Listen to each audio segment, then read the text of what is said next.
We gotta vote. Okay. Oh, what you went? Or you can come sit over here and we'll vote you in while you're sitting there. Have a seat. All right, you're all set. It's a better chair. That's usually what happens all the time anyways. I don't know the flag over. Don't worry about it.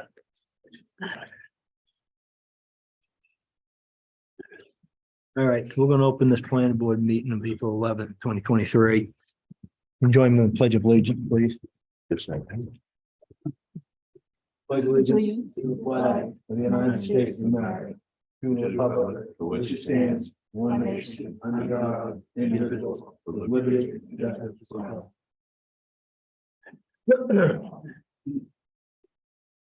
All right. First thing we gotta do is vote to have Danny come on board. I have a motion. I'll make a motion that we move Dan Pinkham to Hey, Dan Day. Dan Pinkham. I'll answer to that too. See who I saw last? Danny Day to the voting position for the tonight's meeting. I second it. Yeah. Okay, all those in favor? All those opposed? It's unanimous. All right. Do you have anything that you want to start off with, or do you want to just jump right in with these guys? You mean separate from the application? Yep. No, I don't think so. There's some other housekeeping stuff that we can discuss, but. Is it housekeeping stuff that's involved with this? Oh, just preferences. You all obviously, I just gave you the hard copies that the applicant just brought. Hmm. And I guess hopefully you saw my email that said that this meeting is really just to review, see if there's any other information that you might want from the applicant and potentially designate it, deem the application complete. And then at the next meeting, if we do designate it complete, that will be, and it is noticed, that will be the public hearing. So that's when you all can, take public comment. And if you decide you want to, that'll be your opportunity, first opportunity anyway, to take any action on the Okay, application. I'm good with that. So. All right, so if the applicants want to come up and start their stuff, come on up.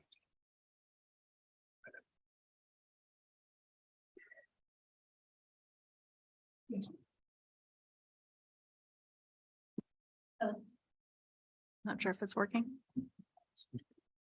Is that okay? Great. Hi, everyone. I'm Meg Robinson. I'm a project manager with Developers Collaborative. We're a Portland-based real estate developer, and I'm here with my colleague, Laura Reading, Director of Affordable Housing at Developers Collaborative, as well as Steve Bushy of Grohl Palmer and Steve Weatherhead of Winton Scott Architects. The last time we saw you all was in early December, a year ago, for our pre-application meeting for this project. In February, we submitted a site plan application for this project. It's an expansion of the existing affordable housing at Ledgewood Court. We're proposing a 2-story building with 32 units of affordable senior housing. So it would be age restricted to 55 plus and older residents. As I mentioned, it's an expansion of the existing Ledgewood Court affordable housing development. That's 24 units of affordable townhouses for families. As Michael mentioned today, we're seeking confirmation that the application, our site plan application that we submitted to you is complete. We're also seeking any additional feedback from you ahead of the next step in the process, which would be a public hearing and an action on our application. Ultimately, we do hope to receive site plan approval in advance of the upcoming reopening of the 4% walk-in low-income housing tax credit program, which is anticipated this summer. In terms of our overall anticipated project schedule, should we achieve that 4% walk-in program, we would look to close on our construction loan and begin construction during the summer of 2024. Ultimately, we'd anticipate about a 12-month construction period, with the project opening in the summer or early fall of 2025. Also of note, CNC Realty is the anticipated property manager for this project, and they are the current property manager for the existing Ledgewood Court affordable townhouses. I'll give you some information about our site. The current Ledgewood Court site is about 10.5 acres. We are planning to subdivide the parcel, and the new development will be on about 6.59 acres. We have minimized our plan minimizes the clearing of trees on the site, ensuring that we're just clearing for the building, parking lot, fire lanes, utilities, and then a small portion of land to the east of the building to allow for a community garden with raised beds for residents. In addition, 46 new trees will be planted, a mix of red maple, white oak, and serviceberry. We believe that this site is ideal for a senior housing development. It is zoned in your rural district. It lies within your designated village expansion growth area in which senior housing is a permitted use.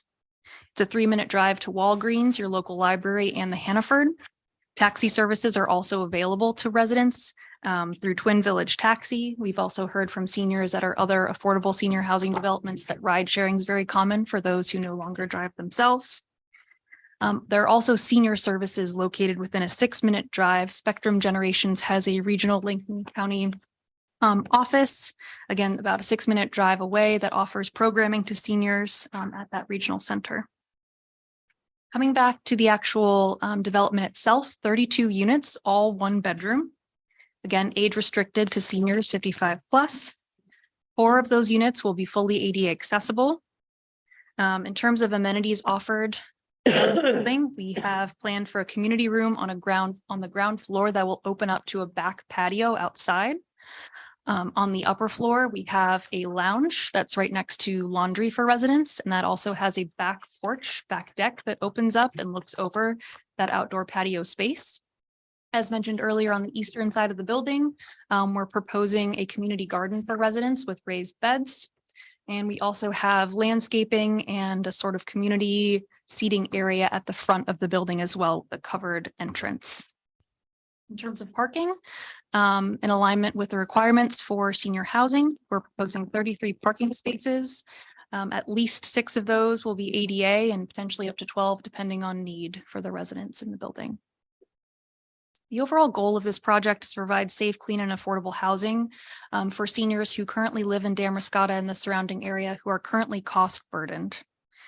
Aging in place allows seniors to remain connected to their existing social and support networks in Damariscotta in the area without being cost burdened.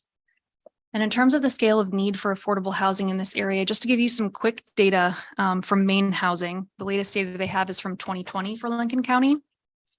As of 2020, 60% of households in Lincoln County, that's about 1,800 households, were unable to afford the median 2-bedroom rent in this county. Median income in Lincoln County is about $33,390 as of 2020. The income needed to afford the median 2-bedroom rent was $45,000. So pretty significant difference.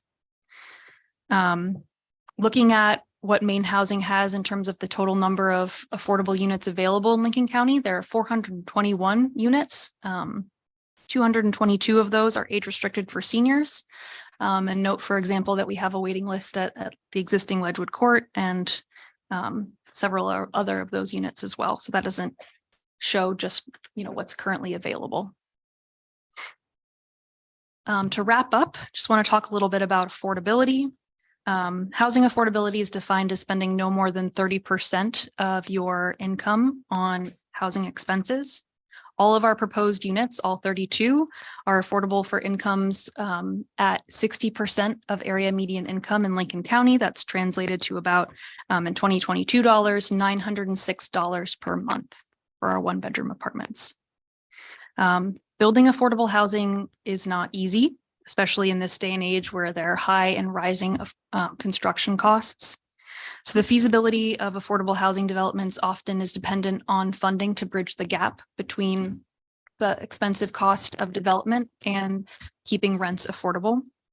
In addition, funding programs, including the low-income housing tax credit program, are limited and competitive. They require projects both demonstrate viability as well as a need for funding to bridge that gap in order to be feasible. So there's really a balance we have to make there as developers.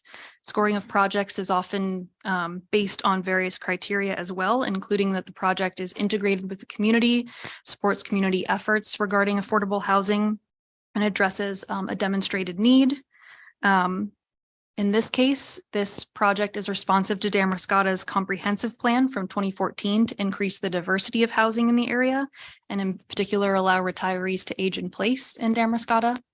And in addition, Maine Housing has recognized the heightened need for affordable housing for seniors in this region, and there are additional qualifying points for senior housing in Damariscotta. Ultimately, as we're designing affordable housing and with this project, we've considered cost-effective solutions to ensure that we're building a high-quality project that supports seniors, that supports your local community, while is also, highly cost-effective. And so some of the things we've considered are location, ensuring that the site provides access to local services and programming for special populations. Design-wise, we've emphasized colors and natural lighting, that support a happy and healthy environment, and also focused on providing indoor and outdoor community spaces that encourage, community building among residents and the ability to build connections within their housing situation. And with that, I will turn it to my colleague, Steve Bushy, for some additional information on our site. So I just have a question about affordability. Sure. So you're saying that you're planning on renting these for around $900 a month. That's correct. So that's certainly more than 30% of the median income, or 30% of 60%, or what of the median income. Yeah, I can break it down for you. So in 2022, 60% AMI in Lincoln County for a 2-person household was at $39,000 Okay, total for the year. right. And so then divided by 12, and then 30% of that is actually about $950 per month. And that's again in 2022 dollars. So ours are priced at $906 a month. It does not sound cheap. I think just my opinion is that most of like at one point you guys said that, the project was you were hoping to get a lot of women, that it was kind of geared toward, the elderly single women that were looking, for a place. I know many, and none of them could, or they'd have a hard time affording $900. And I know that the Salt Bay Apartments they base the rent on income rather than $900, but I guess you've done your homework. We'll see, but I didn't know if there was any other rent assistance possible. I do think we are exploring project-based vouchers as an option for this as well. And so that would, for a certain number of units, also provide an additional affordability for those residents. Is it income restricted as well as age, or is it just it's set at 900? It is And anybody can- income restricted as Okay, well. that's, yeah.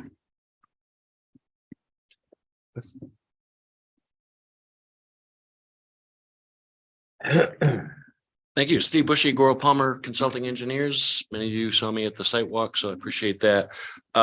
We're the civil engineers, and Meg has covered, I think, a lot of the groundwork, but if you don't mind, I'm going to get up for a moment and just go and point at the boards a little bit. Is that okay with the Sure. folks running the, I'll try to be as loud as I can. Just for the benefit of those maybe watching on television, those of you who went to the site walk, the site location is off of Piper Mill Road. The existing Ledgewood Court is more or less to the south side of Piper Mill Road. Piper Mill Road is basically your access to your treatment plant down here further to the south. This particular overview is also showing your proposed we've approved nursing home, the Clippership nursing homes, just so you get a sense of scale and comparison of sorts. The proposed project here for Ledgewood with this long rectangular building here, more or less on the south side of the project site, will utilize the access route through the Ledgewood Port development, extend an access driveway into a parking lot, here along our southerly boundary, and then the building. As you may have noted during the site walk, we do have a wetland system that extends down through, more or less bisects down through diagonally through the property.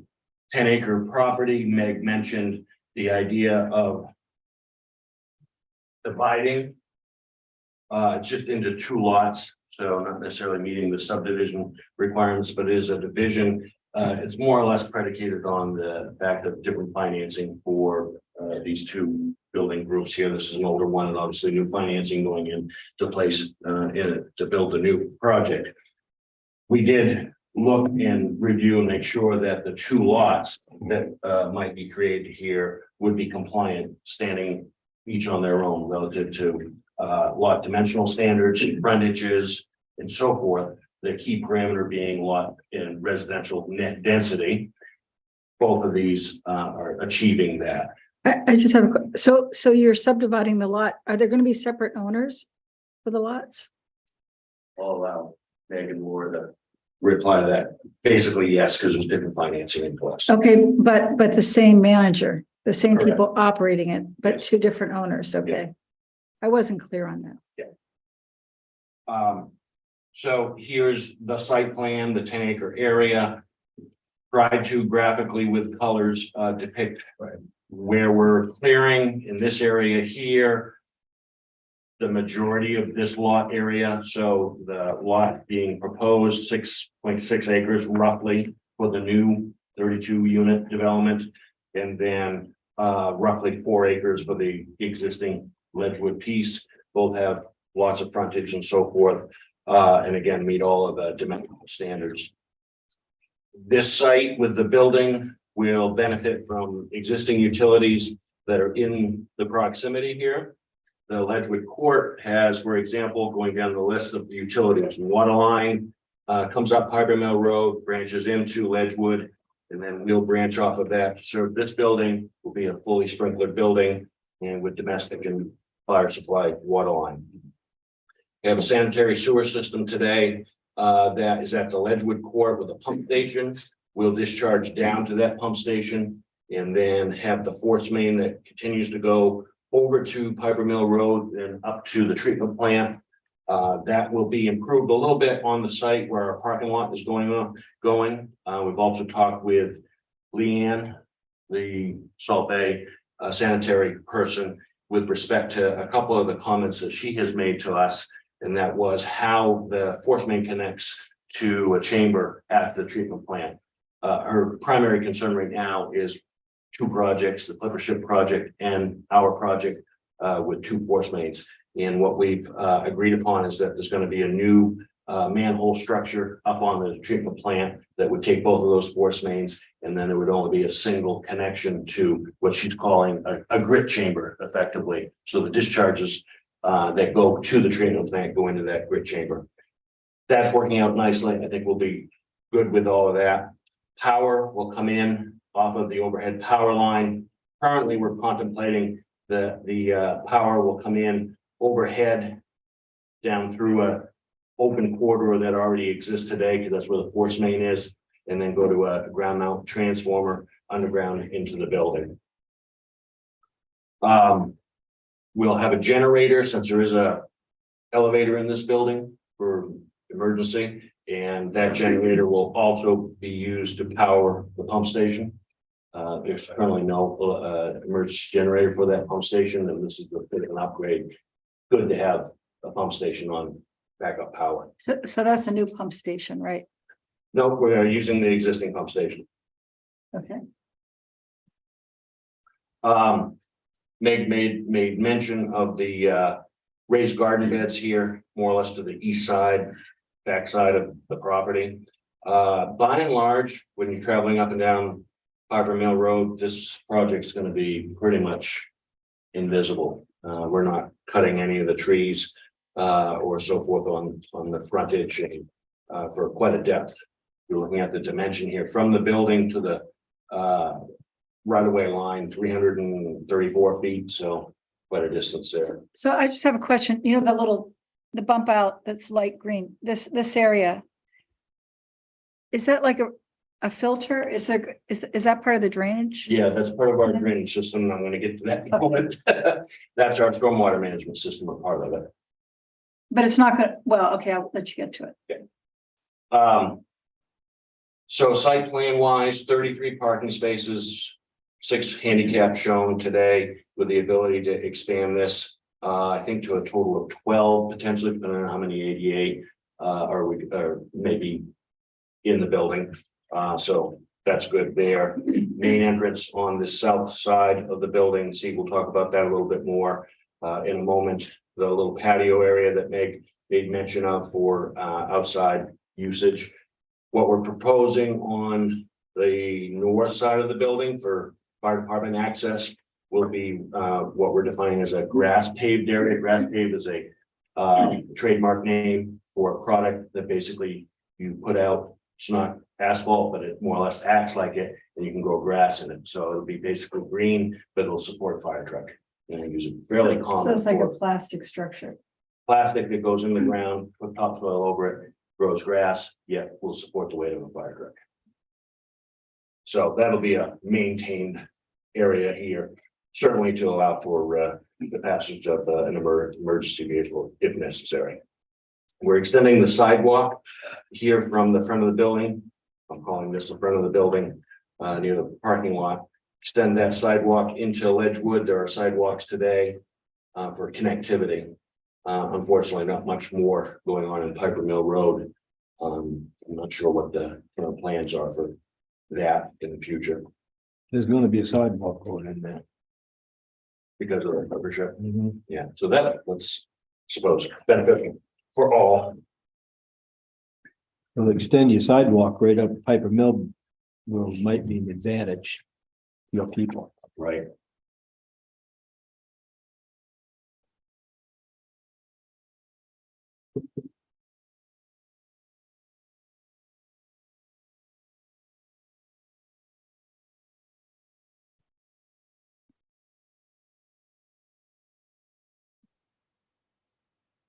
Yeah, well.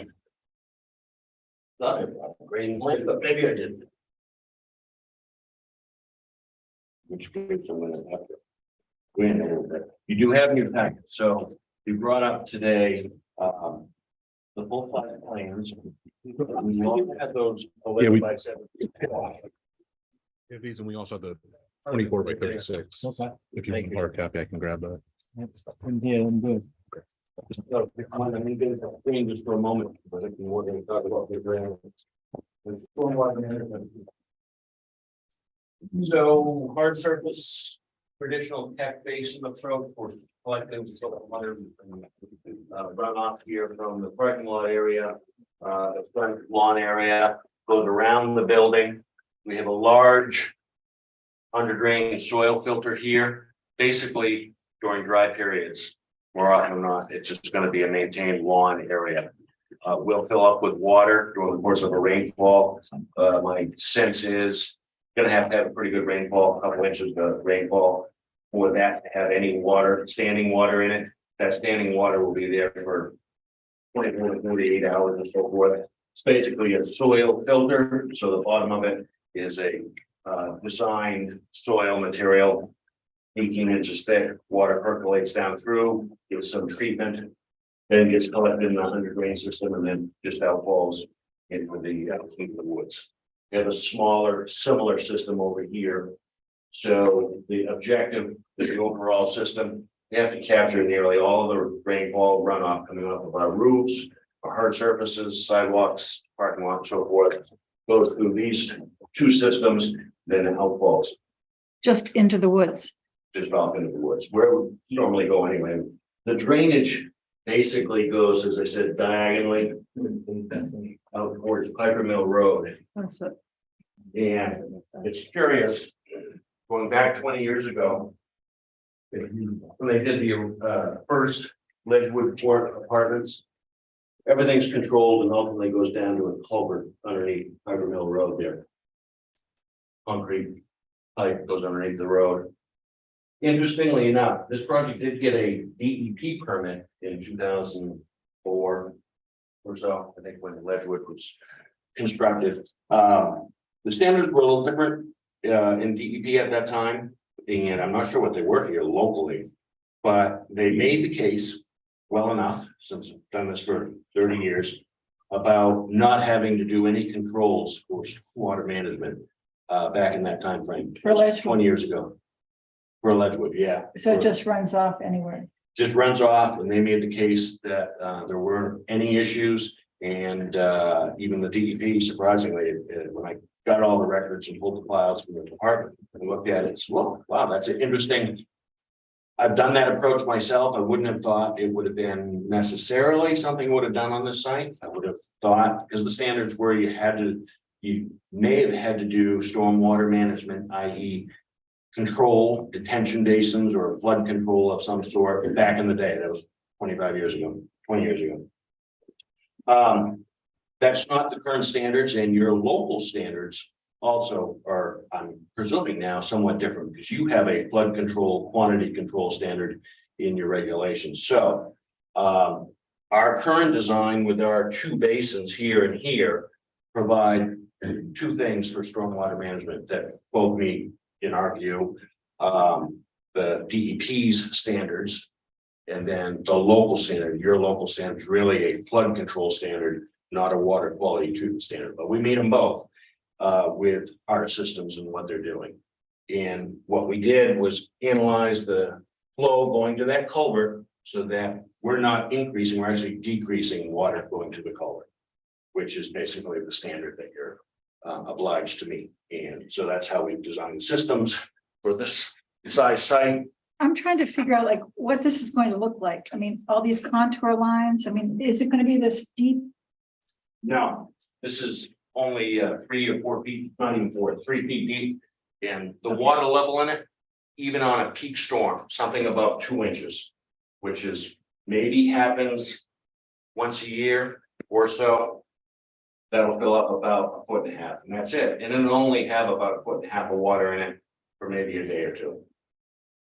When it rains just a little bit, the standard roughly 1/2 inch of rainfall, you'll come back here in 4 hours and there won't be any water. All the water will have percolated down through. This will all be, it's a grass, what's called a grass under drain soil filter. Basically, it's going to get mowed. They're probably not going to mow it routinely like all the other areas, but they'll probably mow it 2 or 3 times in a season. So it won't be filled with cattails and stuff? Oh, no, it won't have enough water in the material that is in here for soil material. Typically, it doesn't support. A lot of times what happens with these is they actually get a little droughty, meaning they get pretty dry in the summertime. So you kind of hope for a little bit of water to go in. Are you planning to put a fence around it? No need for this.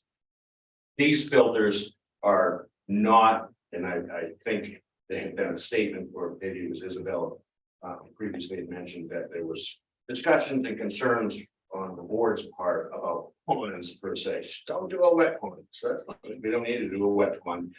This is certainly not even close to a standing water wet pond at all. Just maintained areas, vegetated. They say most of the time you'll be able to just walk through it.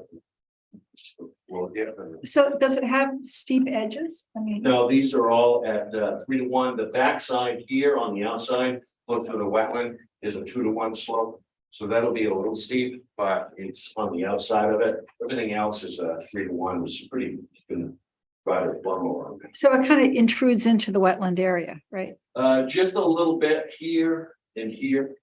We've submitted for those wetland impacts to the DEP. Mhm. By itself, this project wouldn't have triggered a DEP approval or a DEP permit. But what ended up happening was there was 2,000 square feet of wetland impact for the original Ledgewood. And honestly, I don't think anybody would have known that, but I actually found a document that said, oh yeah, we had that, because they didn't need a permit either 20 years ago for that amount. But I told the DEP, I said, listen, they impacted 2,000 square feet according to these documents. I showed it to them, but they said, I'll include that with the 2,500 square feet you're doing for your project, and we'll just permit it all as one. So it's just a so-called tier 1 natural resource permit, which is pretty modest in scale. And is that permit's gonna be for both projects, basically? I mean, it's taking into account the first. Yeah, right now it's covering the entire property. Stephen, is there drainage off the back? You know, toward Casner Creek? The site drains toward Kastner, definitely, but yeah, the improvements to water quality would be good. I mean, to have the filters that this has. Mhm. Not to take up too much time for Steve to talk about building stuff, but I will leave you with this board, and I think he probably has the same one as here, and print out the better of mine, higher quality, but this is the front entrance window and the entrance and so forth, so it gives you some sense of the building, use what, let Steve talk about that. So drainage, I overheard a couple of quick comments, you know, eavesdropping a little bit, lighting. Let's talk about that for a moment. We have a whole amount of lights. Now, the piece that I had heard, and I made reference to this to our lighting designer. I think there was good acceptance here locally for the lights that now, is it the Gorham Sampson Bank? It's up here on the right, or is it? No, it's not. Camden National. Camden, I'm sorry, Camden National Bank, relatively new. Yeah. Layout Mhm. and pretty small lights. Mhm. Cut off style. The Viper fixtures that we have, according to our lighting vendor, are that style. And he says, yeah, well, okay, that's what you want. That's good. I know, Mike has made mention of some distinction between your code write-up and some of the terms that are used. We didn't get a chance to connect. Still want to do that with our lighting vendor, who basically, when I spoke to him last week, some of the terms are pretty outdated. He's like, that's not really how we view things now for the lighting. I said, it might be worthy of that discussion. And then maybe in the future, you might think about kind of revamping some of the code language relative to today's world as to dark sky lights and all of that sort of thing. So they feel pretty comfortable that, yeah, the lighting's good in terms of things, the overall objective locally, but I think we ought to have that discussion. Okay. So you can hear, I'm not a lighting person, not a lighting engineer by any stretch of a lighting guy. I'm just going by what our consultant who does this on a day-to-day basis is saying to me. It's like, well, this is what we provided because we felt that that's what the community wants relative to, it's all about the term dark sky. So, Yeah, and I go in and I just basically flag all the stuff that I put into that. My analysis is I flag it so that you all can Mhm. decide if it's an issue or not. So we'll obviously get into all that. Okay.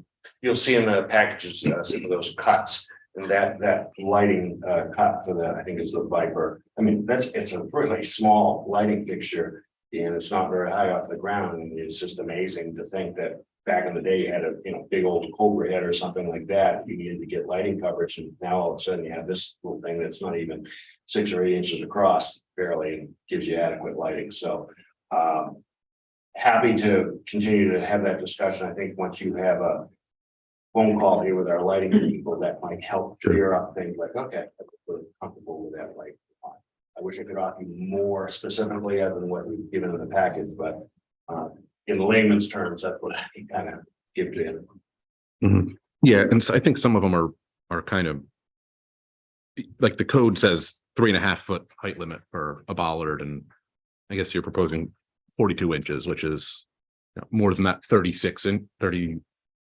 It'd be more than what is that 40 inches? So it's like not like it's like a huge deal. It's just the code says this and posting something else. I don't think the bollards are unusually tall, but Yeah, no, not at 42. I guess I thought that as well. Like 36 inches. Wow. Got to be careful in the winter time. They're going to get covered up. Yeah. Sure. Pretty easily So- with snow more than likely, but so we can visit all of those and So Okay. that's kind of the engineering piece, and maybe before Steve talks more about the building, if there are any particular kind of engineering questions of sorts. They covered the utilities, drainage, lighting, a little bit of site. LP tank, that's a good, thank you, Steve. So your local standard and local code, the project is considering use of propane. And there's as Mike has pointed out, there's a provision in the code about needing to bury fuel tanks. I believe, I'm pretty sure that's what it said. I'm looking for my note here, but Or not, I'm sure, not allowing buried tanks. And HUD, on the other hand, typically requires buried tanks. And for propane, a buried tank is a more efficient installation than an above ground tank, particularly in colder weather. So we were proposing, if we were going to have propane here for this site, probably at least a 1,000 gallon tank, maybe two, to serve the building. And we would prefer to have it buried. What for heat? Yeah. Are you gonna have heat pumps? It's undecided based on cost control, so at this point, we're trying to be flexible to make sure we have an LP option as well as an electric option. Gotta have both.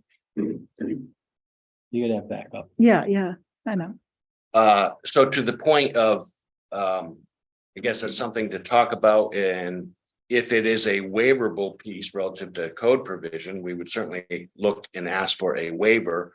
A more or less anecdotal comment that we've had, our mechanical engineer has spoken with the local providers here for propane, and they're like, we bury them all the time. I know, they bury them all the time. I'm not sure where that came from, because I'm not sure where that is. Well, Right, I Yeah, I don't thought it was remember in the- seeing that. I think it might be in the large project. you're right. I think. it also specifically doesn't mention LP, so I don't know if it was intended to be for oil tanks, because a buried LP tank isn't really a concern if it leaks, because it turns to gas, so it doesn't, pollute the soil, I think that, Right. so. I We just like to get I think you're clarification probably on right that's that it may be, On the size of the project, because I'm aware of both fuel and LP is buried not too far from here, yeah, multiple. yeah. So I think especially if the DEP is saying their standard is bury it, then all. no, HUD, yeah. HUD standard is bury it, then It's safest thing. Yeah, absolutely. It is. Put them on the ground. hmm, And if we have- That would be our preference. So if we need to, Mine too. either make a determination relative to the code and how you folks interpret what the code is asking for. If you go that way, would your generator also be LP? I think so. I guess. it Yeah, would, I don't- Makes sense. Yeah, I don't think anybody wants to do a diesel.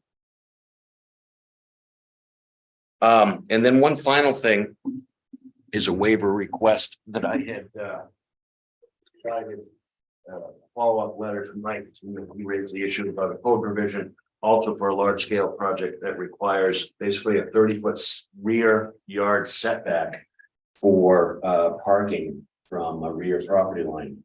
And so, in a letter that I sent to Mike, which I hope you folks get a chance to look at, if you haven't yet, of making our case for a waiver request of that. Given the circumstances of one, wetlands to our north side, and then basically undeveloped woods to our south. And the impact of waivering that setback piece is pretty minor in our estimation and consideration. So so what is it now? we're gonna have 15-foot setback. Over the rear line. I think also, now you're saying that you are going to subdivide this or divide this, I'll have to check if it's 30 feet from the side as well. That was something that's part of the reason I was asking what the, if you were dividing or not, like, because I think that you've got enough area for all of the units, which we'll confirm, but I think it was really just what, No, that's. What are the that's a side- Very good point. what are the lot lines going to To to that relative to the one item that drives how the lots are configured is net residential density. Make sure you have enough net density on each one. For the 32 units, we're actually below what it allows. So the entire property had a net density, I think, so we're 24 and 32, 46, I think, or 56.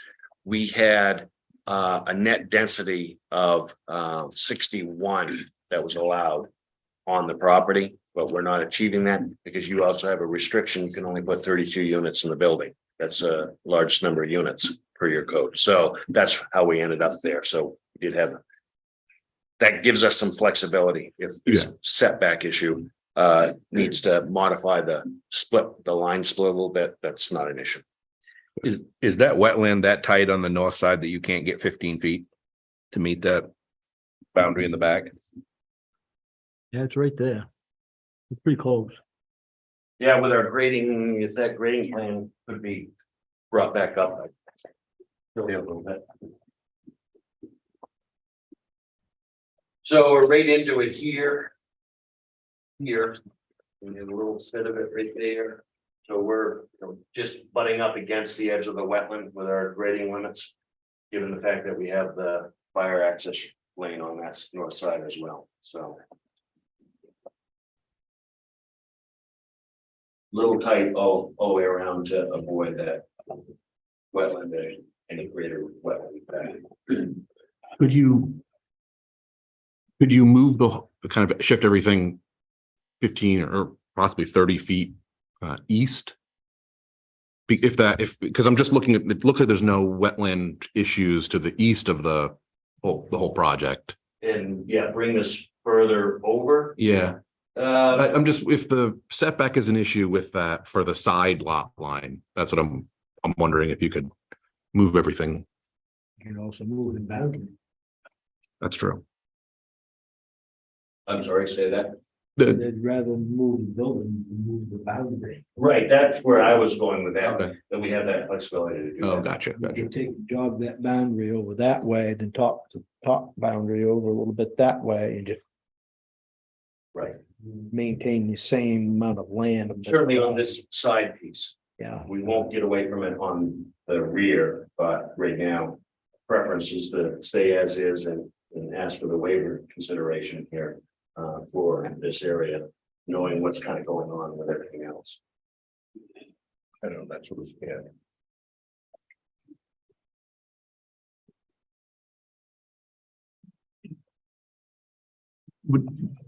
Are we not picking up all the audio? Is that? They're fine. We are? Okay, great.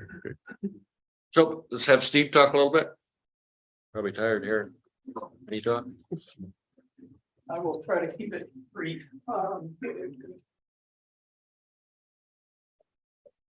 The last time we met, it was kind of late. A long meeting prior to us with the project, the big project that's gone before us. So just to kind of refresh everyone's memory, 2-story building, 32 units, 16 units per floor, they're all 1 bedroom. There was a lot of comment last time about trying to push for as much communal space, gathering space, both inside and outside of the building as we could. We didn't feel like we can really afford individual porches on all the different units, so we did try to make the most of what we could get out of the interior space. So we did shift things around, as Meg indicated. We do have a community room on the back, which is essentially where this patio area is. So that's the community room inside. This is that grass right away for the fire trucks. And then also on the second level is that covered porch with more access to the outside. So we have the covered porch at the second floor, the open patio at the first floor, community room at the first floor. And we've enlarged this central space here so that can be kind of a seating lounge itself near the laundry area. The other subtle thing we did, which maybe isn't a lot, but it is, we tried to do what we could to maximize. So since the last meeting, We've increased the height of all the first floor windows, or I should say drop the sill by about 10 inches. So at least those are a little bit more open to the outside, a little bit more natural light. The two-story building is essentially a hipped roof with these gable forms to kind of break up the length of the building. The center covered porch. Right. Showed you briefly before. And again, we've also tried to embellish that as best we can with some seating areas and some benches and trees. So that hopefully people can feel like they can take advantage of the outdoor space. And as Meg pointed out, I don't think we have a picture of the raised gardens, but this patio view, that view is sort of looking this way. And at the end of the building, we'll have the raised planting beds for people to do gardening, vegetables and such. The colors, I would just say that we're trying to work with a palette of kind of weathered gray. And then sort of a grayish blue on the base with like trim, sometimes the 3D modeling job of picking that. So these are a little kind of washed out. I think the trim will be a little bit stronger because it'll be more of a white, kind of like it you see here. So I think it'll help to articulate the windows edges a little bit more. Why? So I think that's it. Yeah. Can I ask a question about the, I'm gonna call them bump outs, how far, then I don't think they're 6 feet, right? That was a waiver you were asking for? They're 2'3" or 2'6" Okay. bump outs. Was that a waiver? Mhm. Okay. Yeah, we can discuss the specifics of that, but there's a requirement for a certain amount of, depth. When it Articulation faces- of when that. it faces the public. When it street. faces I think- public street. Yeah, which, This did not. I appreciate you making some modifications to the design. I still wish wish, there were more. I know. wish there were porches, in indoor outdoor spaces.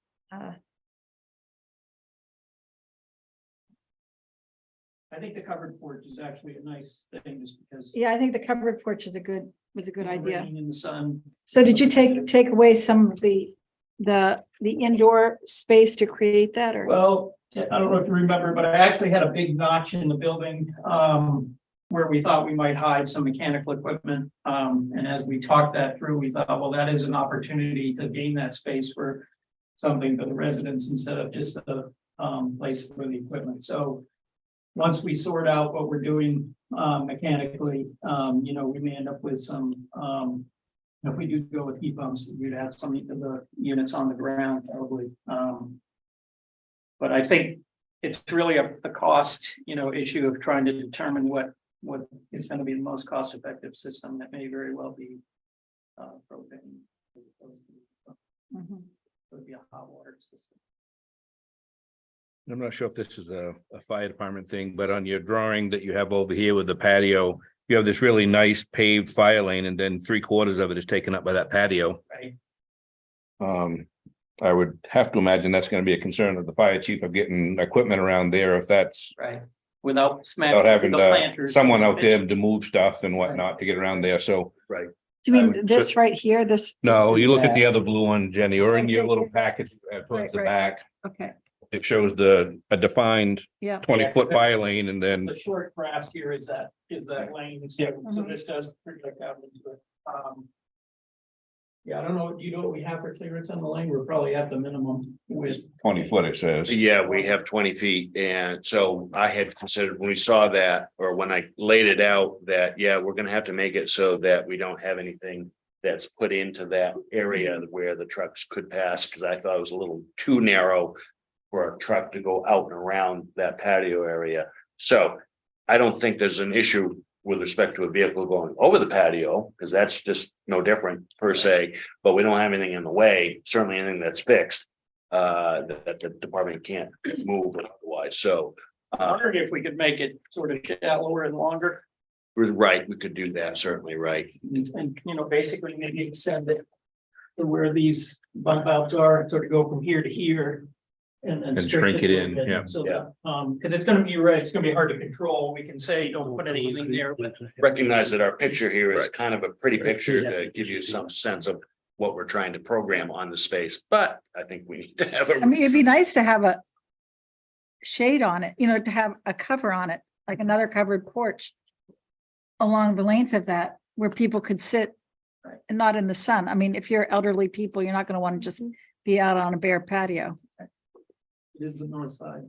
Well, whatever. It just, when I see how, I go by the Salt Bay Apartments all the time, and I see how those spaces are used. And everybody is outside Right. all the time, every day. They're catching a smoke, or they're talking to the neighbors, or they're, fussing with plants. Yeah. So I just think you need some kind of a shelter over it. I neglected to really say much about landscaping, but Meg had noted here in her presentation that the landscaping includes a lot of new hardwood plants, trees within the area that's going to be cut and cleared. Right now, it's pretty much softwood, pine, and so forth. So, it's going to mix it up a little bit. Hope that will be a successful approach to adding a little different color, certainly to that wooded area. Did you- But it's a pretty robust landscape plan. The landscape architect who's involved, a local firm. As you can tell, these graphics are fairly accurate to the density and amount of landscaping that they're proposing. So, and that's shown on our landscape plan that's in the package. So maybe if we went to a more linear patio, Mhm. I hate to add things to the project because I'll get hit. But, even if it was just like a trellis or a kind of something that just pops out a little bit with some, wood slats, kind of like an open trellis. It's not necessarily a covered roof. But it would give some shade and some, play of light and stuff that might feel a little more protected. Without, being super costly. And that would tie in well, I think, with the building if it kind of went bookended at the two gable forms there.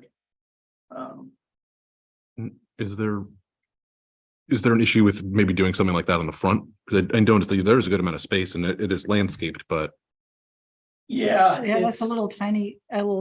It's like, who wants to hang out by the parking lot, Oh.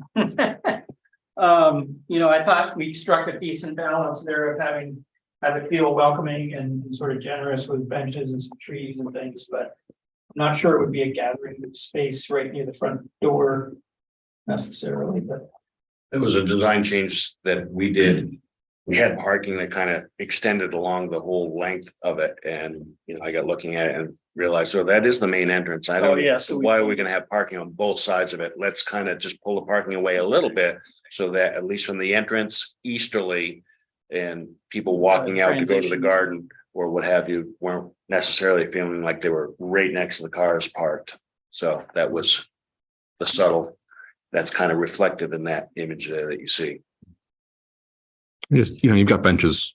right? So it's like, if those aren't the best spot for benches, maybe you want to put those on the backside or somewhere.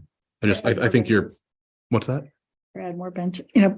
those benches, put more benches on the back, but I think actually a covered, just so you can sit out there in the rain. Or whatever. Yeah, the community room is also right off of that patio area, so people can be in the community room, have that opened up to the outside patio space, but be sheltered. But still be getting that fresh air component as well. And again, the balcony that's above it is also covered. I think there are other options for different types of weather. I think it's great the way they did that on the back there. And like I said, my concern is that, and then having nothing within the fire lane. Even if you shrink it, even if you widen it and shrink it back, you can't expect the fire department to move those clay potters when they come to there. That's not going to happen. Right. And if something happens on the other end of that building, they need to have clear access through that. So I think the front looks great the way it is, and if I had to change anything, that would be my recommendation of that. But I think the front space, I would see it more as a trend, you know, you're either transitioning into the building or out of the building. So those benches are a nice place to wait for an Uber or for a taxi or friends coming to meet you or something. But I think if somebody wants to read a book and hang out, they're gonna feel more comfortable, you know, on the other side, I would think, but.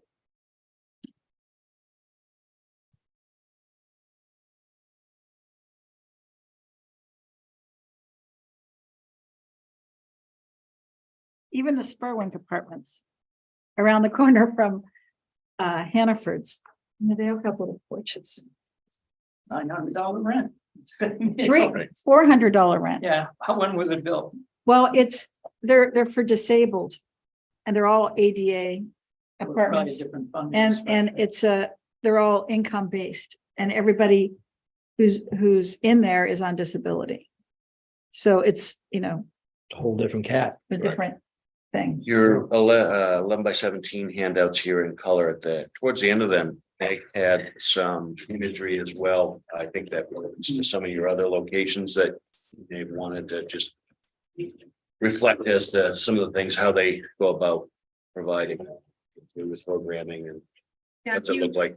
few interior photos, exteriors, and then a couple shots of, just one shot of a community space as well. Are these existing developments? They're existing DC senior affordable housing developments, River Landing in Topsom and Osprey Circle in South Portland. I saw the Riverland. I went by that the other day and I went, that's one of your projects. Exactly. Because it kind of had. Because it doesn't have porches. It didn't have porches. Oh, and excuse me, I know, I was We horrified. hate porches. the first two are from one of our newest Uplands 2 in Scarborough as well.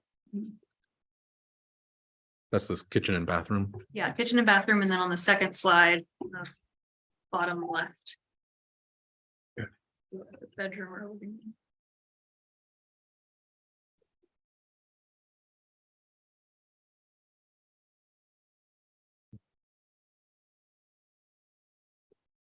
Or I just noticed this one has nice kind of vaulted ceilings or ceilings here. Is there any? We do have a fairly comfortable floor to floor height that will allow about 8'6" ceilings, which is pretty comfortable. But yeah, that's the extent of it. I wasn't kind of expecting anything too wild, but this looks nice.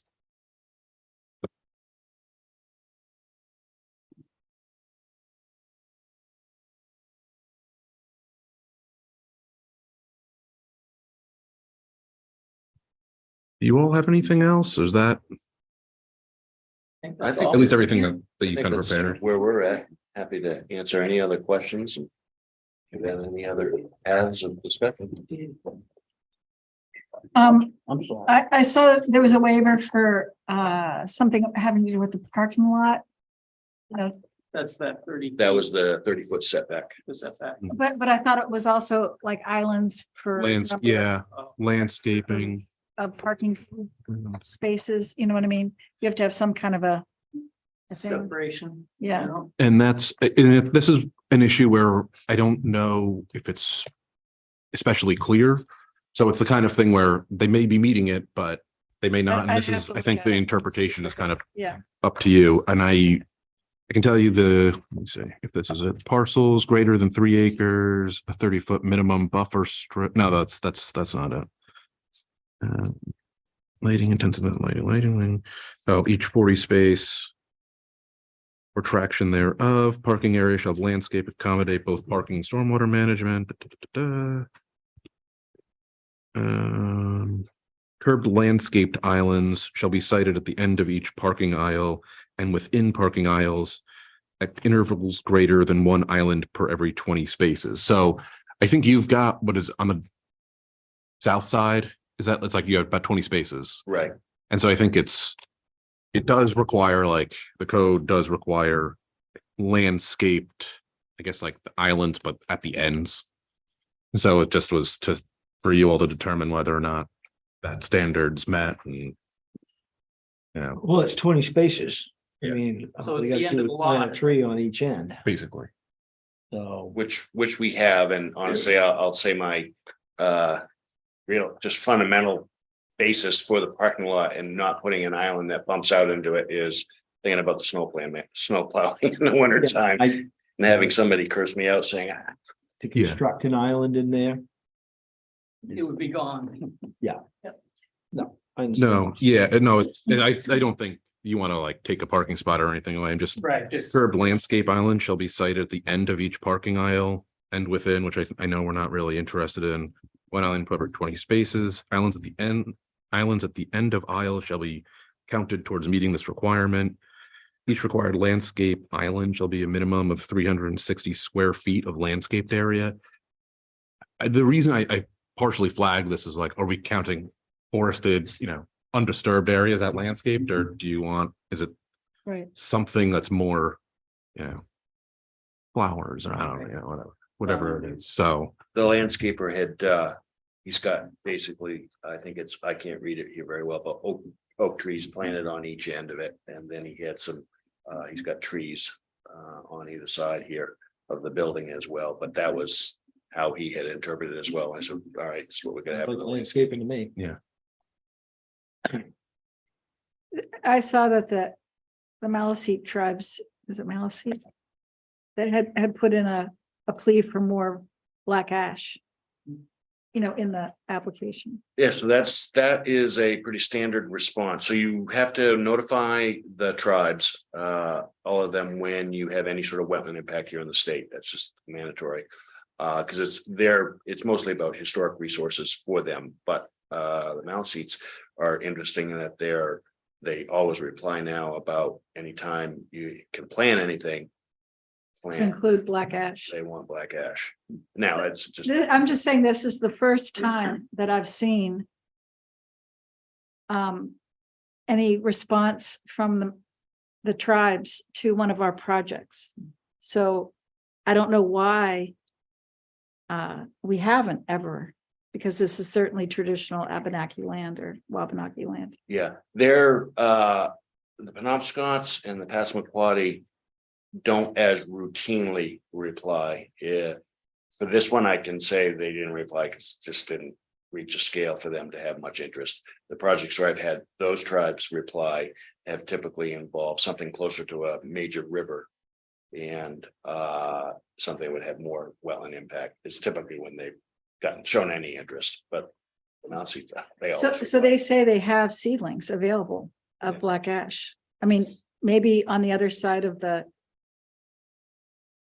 on the wetland edge, a far edge, we could get some seedlings and, Talk to our landscape architect on that. you know what I mean? There might be a way to just respect their wish. And I might also raise the question with them is there, someone mentioned a ash borer or some, Emerald ash. Well, something to make sure that it's not, that they're not gonna like get wiped out in 5 years. But I imagine whoever you're using for Well, I landscape think, would know. Here in Maine, we're concerned about that ash borer. well, and maples, are and pines. I mean, there's stuff hitting everything, Right. so, and I don't, probably white oak at this point. Is there anything hitting white oak? Yep. In southern Maine, we have those moths. I have 3 huge oak trees in my yard that are Oh, yeah, that, taken hit hard in the last couple of years because of this, some sort of moth in Cape Elizabeth. They lost, I think, over 50% of their oaks in the last 2 years. Yep, I Not got good. them up to my house. so I guess the key thing is Brown-tailed is just to plant a diversity of plants. Maybe not be so hung up on red maples and white oaks. But you know what I mean? And that it's nice because, there are a lot of red maples and this is the southernmost, extent of white oaks. We're right at the end of the range, aren't we? Kind of around the Salt Bay and in this area. Yeah, this is northernmost. The northernmost, that's what I meant. Northernmost, we're right at the northernmost edge. And actually Kastner Creek, I would say, is probably it. Well, Anyways, whatever. So our objective, as Meg had outlined, was, hopefully getting a consideration as a complete application, and we might be able to move forward through a public hearing. And curious, hadn't heard anything from your end yet about any public comment or Any objections? No, I haven't heard. comments in Yeah. general. No, not that I've seen. Yeah. We haven't received any, so. Well, we're gonna still hold a public hearing. next Oh, yeah, meeting. yeah. A public hearing is required for this, Yeah. the size of this project, but you also noticed it and I always want to know if anybody does object. Do you have any, I mean. Stephen, you're representing, your organization owns land near it, right? Is this, I wasn't sure if this was a time for any comment. Well, Really no. yeah, I guess maybe, not. I mean, let's, I was coming to speak in favor of it. Just to Okay. say, thought it was a great compact use of space, providing needed housing. Mhm. well, let's get the applicants kind of all theirs and then, if the chair wants to, he can. Good last. Also, okay. And so I guess maybe just for how, at least kind of housekeeping, the waivers that I have that you've requested. Let's see, this was for those islands, the parking islands, which discussed. Waiver request from, What page was that on? what's that, the waivers? Yeah, I didn't miss that. No, this is my memo. It was in, I have copies if you need, but it Oh, was. you're right. was Go also included in what I'd sent over. You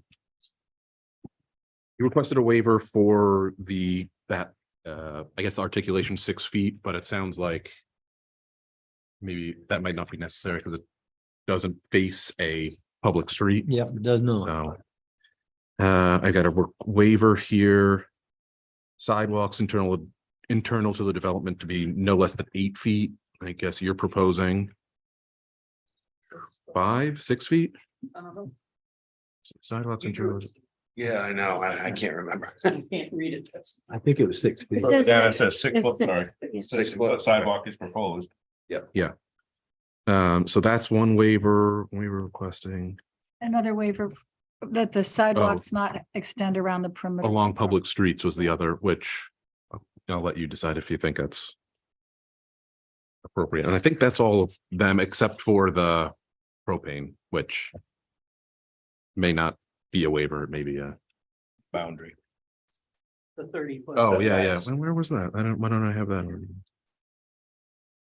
And looking. Oh, to that was see if- separate. That's why. that Looking to was see if later. the side ones play into that or the back. Yeah, but it sounds like if that is an issue, I'm guessing you would rather adjust the boundary line than, I can adjust the boundary line in between the properties. Yeah. To achieve that for the parking lot without any problems. The rear boundary I can't.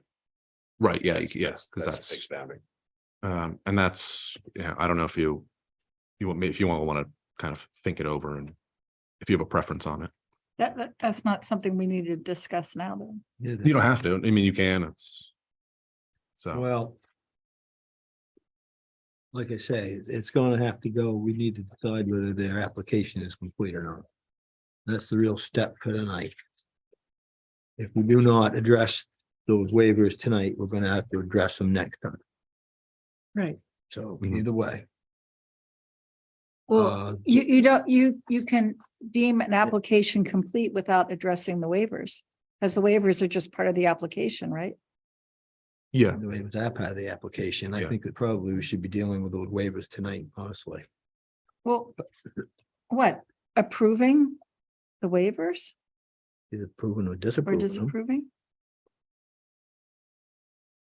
Well, I don't think we can, because we need to find out if it plays into the side boundaries or not, which they have a plan for.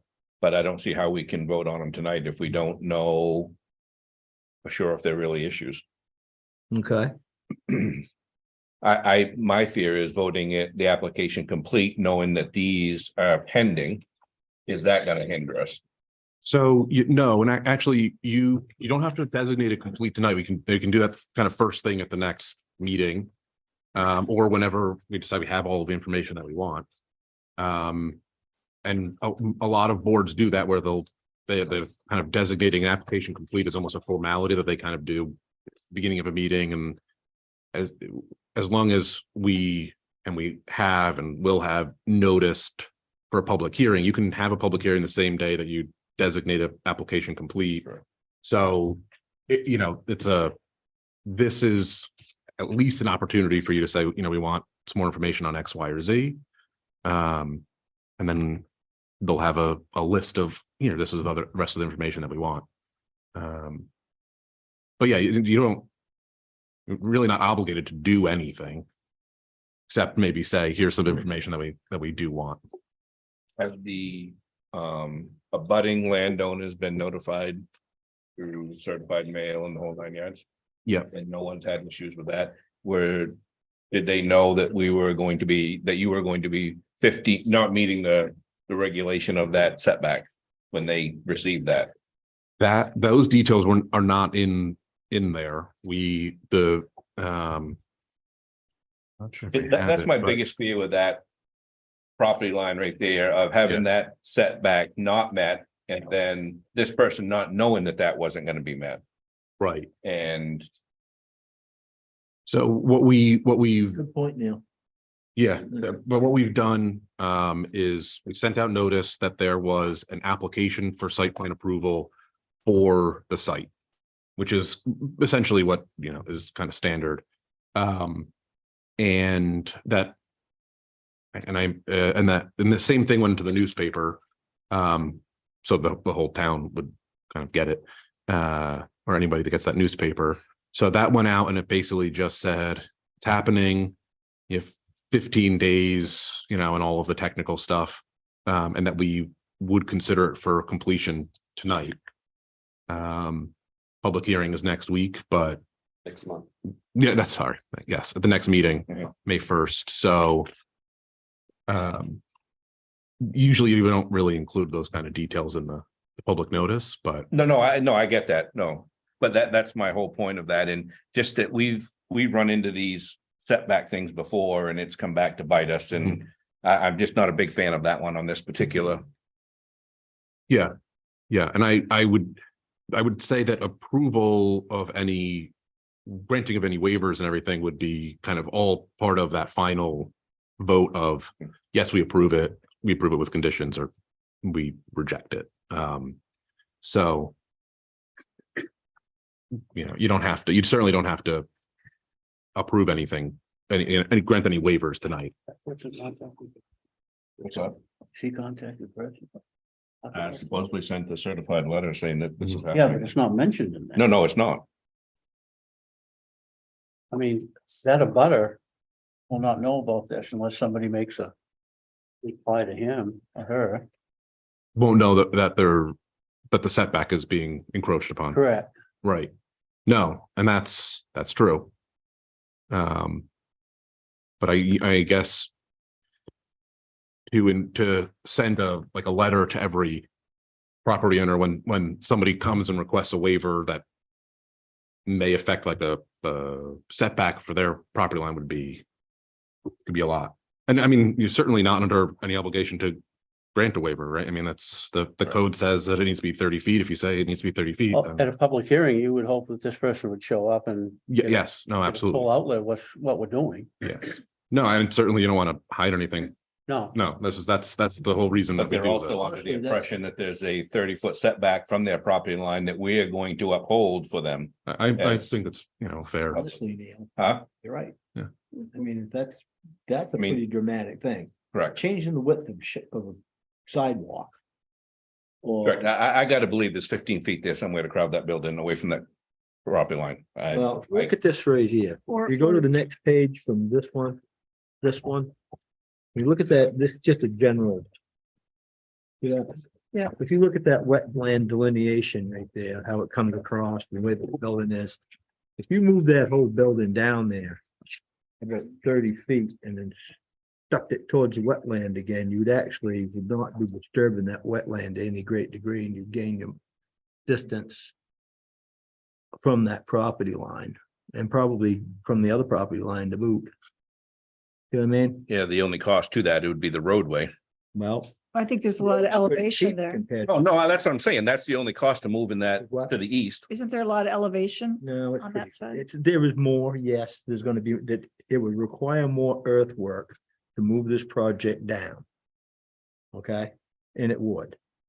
Require more filling, it would require more earthwork. It would require less on this side, but more on this side and a little bit more on this side. But at least bring it into compliance with the. Well, Mhm. Those grass under drains, oversized. They are here and for what I would normally size them, yes, because you have 100-year storm flood standard that I had to calculate through, so that's normal. That's much more than normal. The DEP would only regulate us to a 25-year storm. So it's a difference of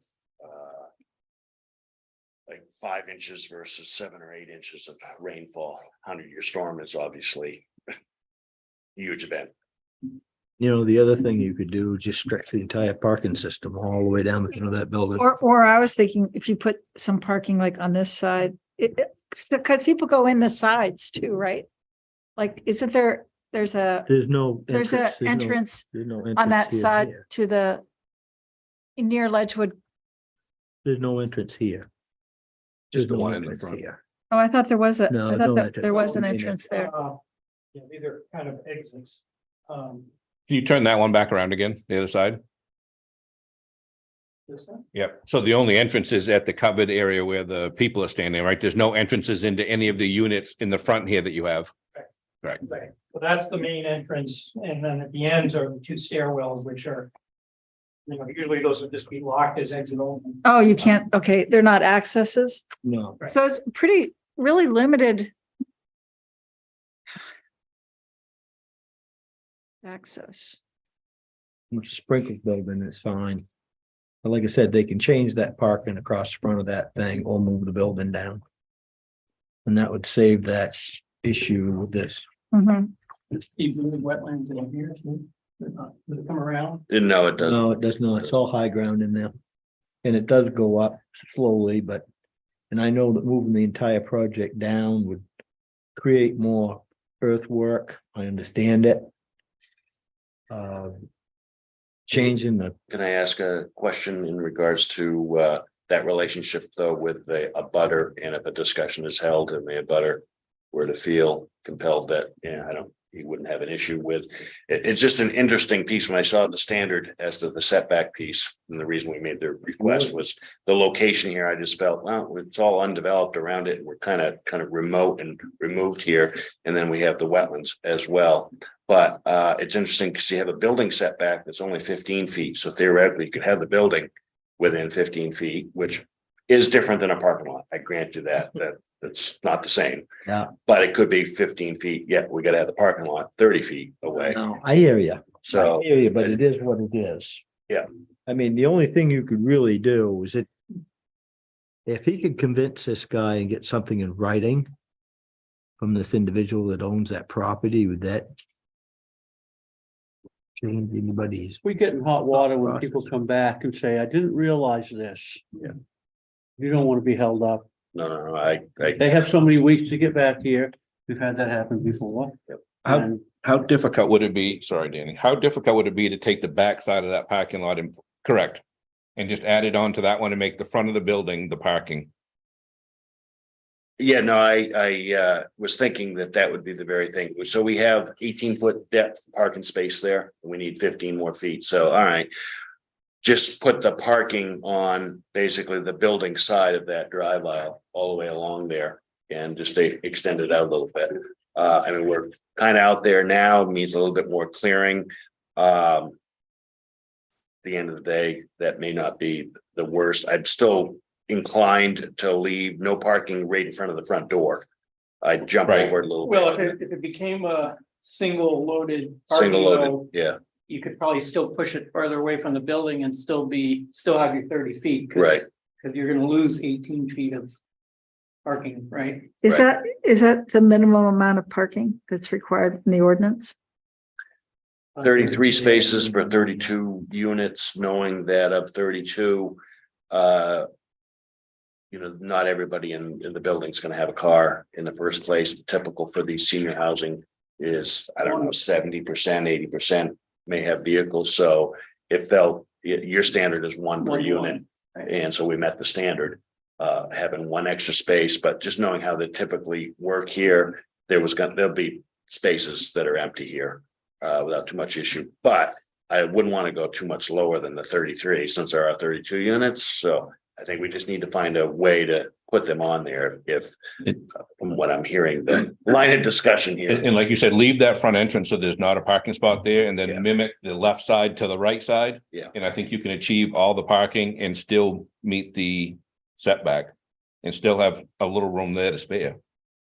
Right. Yep, Okay. take this piece. No, knowing that we have the 30 feet and we have 18 foot, I'd probably pull the parking 3 feet away from the building just to give ourselves a little bit more space. That's all.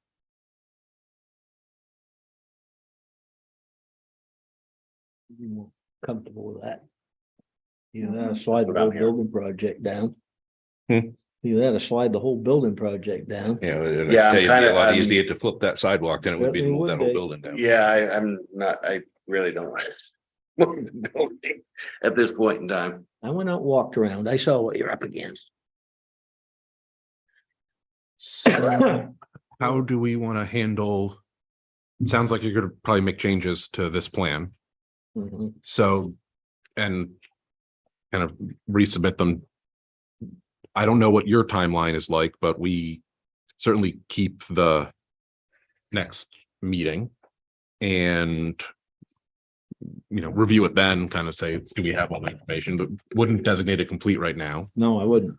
Let's say, Change it. We'll kind of review. I mean, I imagine most other, like the numbers and everything else probably won't change. And then we can kind of. We've already seen quite a bit of it, so we can kind of start hopefully maybe quickly at the next meeting and then decide that it's complete. Obviously, this is all obviously up to you, but it seems like that would be appropriate. I don't know if there's anything else that we want to discuss so that it's not Could like you- one. You had a list of waivers. Would you Yeah. go through the ones you have not gone through? Yeah, and maybe I flagged a few other things that Go for it. may not be. Let's hear. what Some you of got. them you touched on, and I think probably are not issues. This. Okay, so the first one was that 30 feet. So that one, I think we're good. The lighting, and this, I think we just need to, I need to connect with your designer, but there was a couple things. Lighting exceeds 1 foot candle per square foot. The shielding, it looks like probably you met it, but I just want to make sure that we're clear, which again is probably just something I can talk to the Yeah, the term that you had made mention to, which. like something the about- nadir and the Yeah, degrees and that. which Yeah, I don't really know what those are, so I threw it back to the yeah. lighting guy, and he's like, yeah, no, that's kind of out of Yeah. date. So. Well, but I think that the full cutoff, is gonna be what the standard is. I Right. think I saw on here was like 75 degrees, not 90 degrees, which is, I guess, the difference between partial or full. Right. So either way, I just want to talk to them. I know in the application, you did have like drawings that showed shielding that could be on, but it didn't really specify this light's going to have that shielding. right. So there is, and I don't know, this one's going to require like some trigonometry because of slopes and all that, but the source of any light should not be visible from any place on an abutting lot. Which, I mean, I don't know exactly how that's, Well, typically that's demonstrated by the site foot candle plan that shows Yeah. if you go to the property line, you want to be at 0 at the property line. So Right. Right, yeah, and I don't know, I don't think that's what it was on here, but let me just, you had a lighting plan in here, right? Yes. Really small. Yeah, that's, but. Yeah, I think they're, because you don't have a property line on here, but just like looking at the, and I don't. There's like 0.1 You should have a property. Say. foot candles that spills over, which again,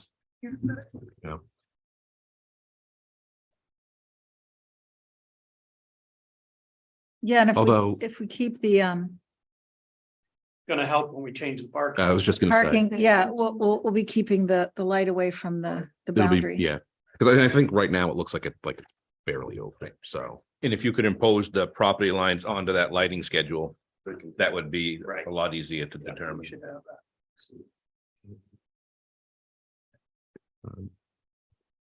And then I'm gathering, and not that we need to make an official decision, but the fact that the standard for bollard height is like 3.5 feet, and I'm assuming you're proposing what's like probably industry standard, maybe at 42 inches, which Right, yeah, I think your standard's 36 and we're 3.5 proposing feet. 42. is, 42. okay, maybe that I did the math wrong there, which I'm embarrassed about, but maybe it's a non-issue.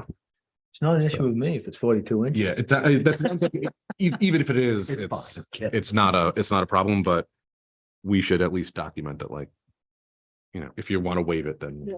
waive it, if my math is even correct, so. All right, so the waiver that you asked for was the landscaping, which I guess we'll have to discuss and decide if that is even a standard that needs to be waiving. It's the landscaping on either side. I guess if you're gonna change it, you Oh, for the, for the like parking. islands They kind of change, thing. Anytime you have more than 20 spaces in a row, right? Yeah, it'll be split by the entrance. But it will be split by Right, the so you may entrance. not- So that will actually effectively yeah, provide that. Put a little shrubbery both sides, you'd be good. that's okay. So that's what it sounds like. So that may or may not, sounds like probably not need a waiver, but that would obviously be up to the board. I've got the code says bumpers, wheel stops are required where parked cars might overhang adjacent walkways.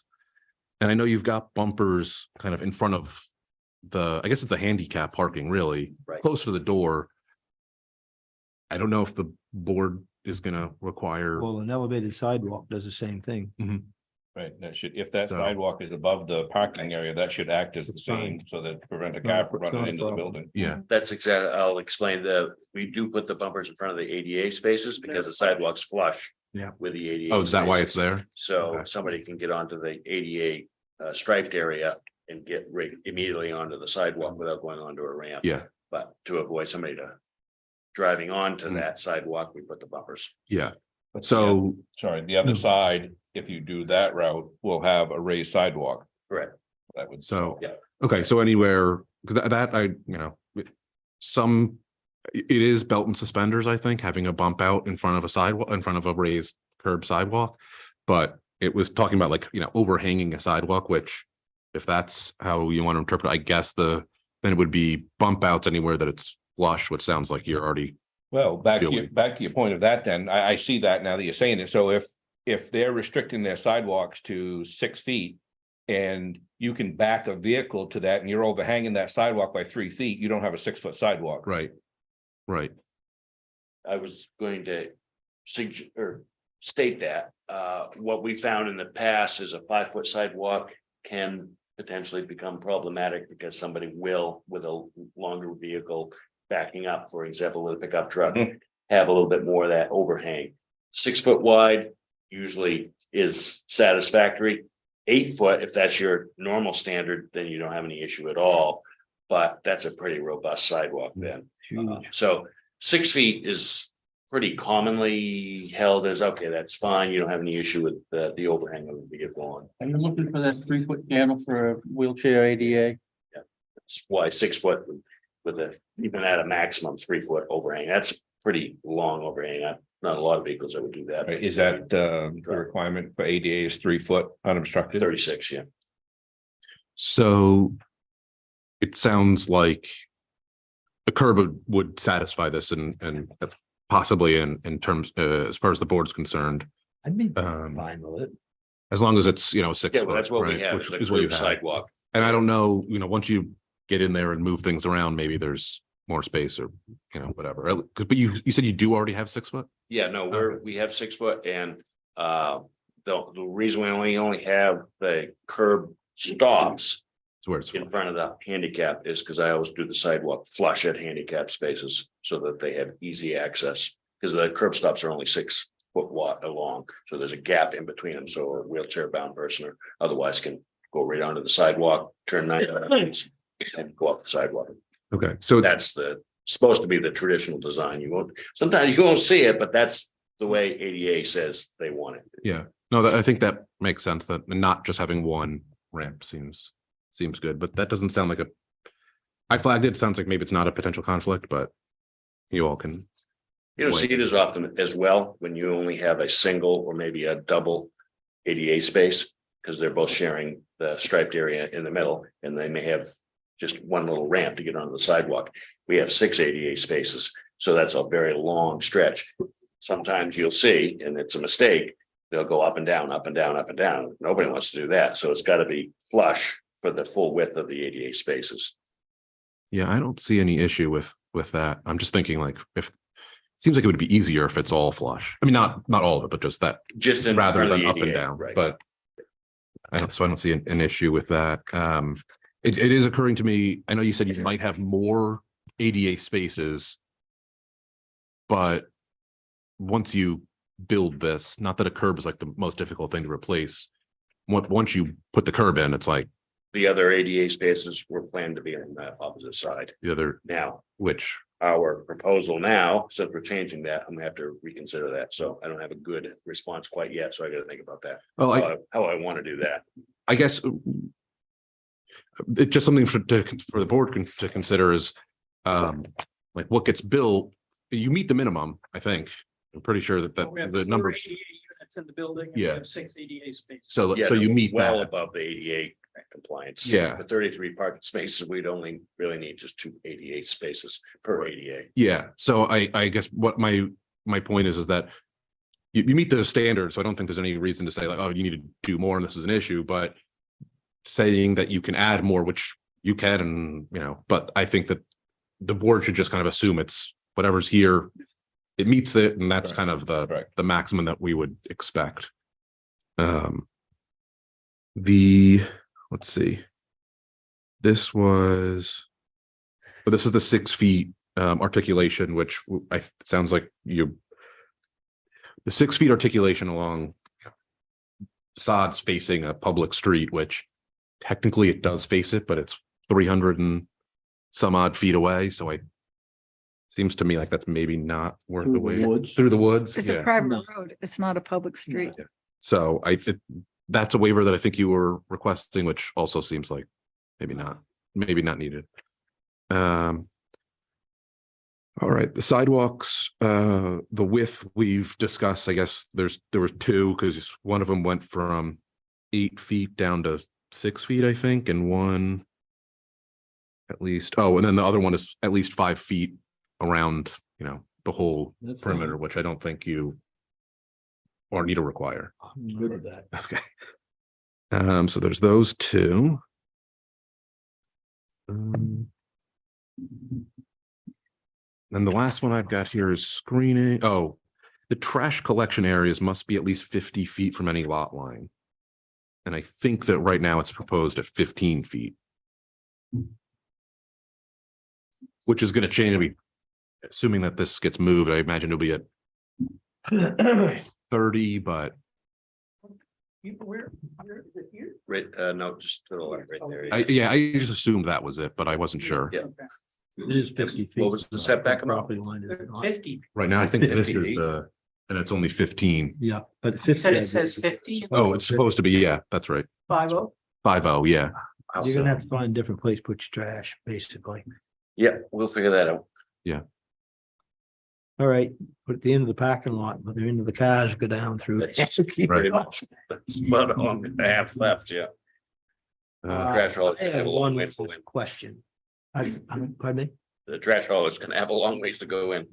What about this buried propane tank thing? Where is that? Oh, I am the not location familiar wise. with that. in our ordinance. Do you know Oh, where it is? Yeah, I think I have that up. No, it's under large scale development. I Where will. was you proposing that if you do go with propane? Might have said it, but I didn't. One I think of we two were steps. Yeah, At that end, There's a distance from property lines with those fuel tanks also. 25 feet if it's above ground, and it's 10 feet if it's below ground, 10 feet. 10 feet for LP. So, One, two, three. You probably want to check with like whoever your gas guy is going to be too, just to make absolutely sure, but. I mean, if you've got it in the place where they can't put it, they're not going to put it there anyway. right, yeah, that's the Nobody NFPA wants the standards. liability of, 10 feet. anything to do with gas. I'm not familiar, underground petroleum tanks. That's petroleum, no, that was really, but I don't Hey, recall okay, that, five ever- here. I don't recall ever seeing that. Residential uses such as but not limited to a multi-unit residential development may store conventional heating fuel, a fuel such as but not limited to heating grade oil, propane, or natural gas in above ground tanks. It really, what it says is you may, And put them on above ground, but it's silent on whether or not you can put them underground. yeah, so that's, I think is, You can put them underground. So, I know you okay. can. It's not an That's- issue. We've done this on large Okay. jobs. Yep, we've done it on quite a few large jobs. I actually do gas, so. On a small scale. I don't do tank setting, but I'm involved in it sometimes. It made sense to me that maybe the standard was written reflecting oil tanks. That predominantly Gasoline reflects oil tanks. tanks in here. Yeah. And underground fuel tanks, for residential purposes, I mean. You've got to have them in vaults now. They have to be alarmed. You have to check them. You have to keep a log. I mean. You got to get in them. You got to inspect them. You got this. yeah, this is under the water quality section. So I imagine they're concerned about leaks. Yeah. Which, So there's So no it's- like drop off place. I was just thinking about, elderly people and stuff. There's no like real way to drop off people right next to the entrance. Well, there's a walkway that goes out there. Yeah. but you're Probably saying- would use the handicap. If it's just a drop off, somebody would probably pull into a handicap spot. Yeah, okay, just like at Chase Point or something. Okay, I can see that.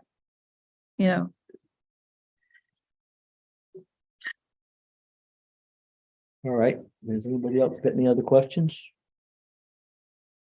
my only question is, I guess, to the applicant, we've talked a lot of stuff and. Maybe not need this, might need this. Are you guys clear on what you need for the next meeting? So that we could potentially move this forward? Because I mean, there's some things that we've struck in and saying we don't need. Mhm. I think the big thing that I heard is on this parking lot and the setback, so we're gonna modify that and get you a revised plan. Yeah. And. Oh, I and the think- outdoor pavilion on the back.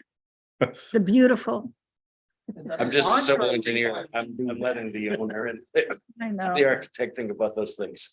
The lighting, Yeah, we're gonna have a discussion. For clarity, Yeah.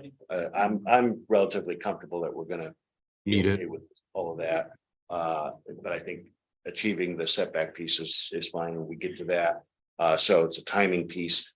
I can get revised plans to the planner here probably next week. Without too much problem. Okay, We'll hit it hard because we're just, our objective is if we can get here next month for a public hearing. We're feeling still pretty comfortable that there's hopefully public acceptance in the community. And I think if we achieve this piece that we talked about with the parking lot, that eases some concern. In one item that I think is most important for you folks, making decisions on waivers, on setbacks and so forth is kind of critical. It is. yeah, because in theory, this plan should have been presented to us, meeting all of our standards. And then come back, ask for the waivers after you can't meet it, or tell us why you can't meet it. We're kind of doing it in reverse. So Yeah. It'll work. Yep. Is there a letter from the fire chief saying that?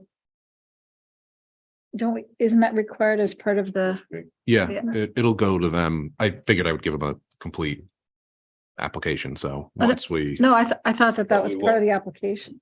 It wasn't part of the, well, if we're gonna act on this next month, then he's not gonna have time to review it if we're gonna do it all next month. So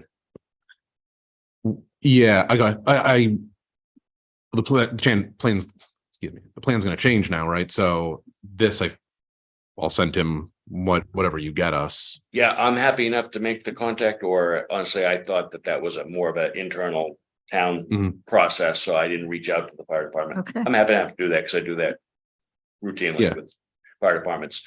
Yeah, fire and police. Chief, Yeah, He's not full-time. no, Okay. Jonathan? No, but if you get that plan to Mike next week, then Mike can certainly reach out to him and to show the changes in it and have his approval to it for the next month's meeting. Yeah. Absolutely. I mean, assuming, I don't want to rush the fire chief, but Right, no, right. recognizing that's why I asked full-time, because I didn't. Oh, I got you. We don't have full-time staff, that does become. Well, They get. I'll give him a heads up, it's coming, so. Yeah. Okay. All right. Anything else?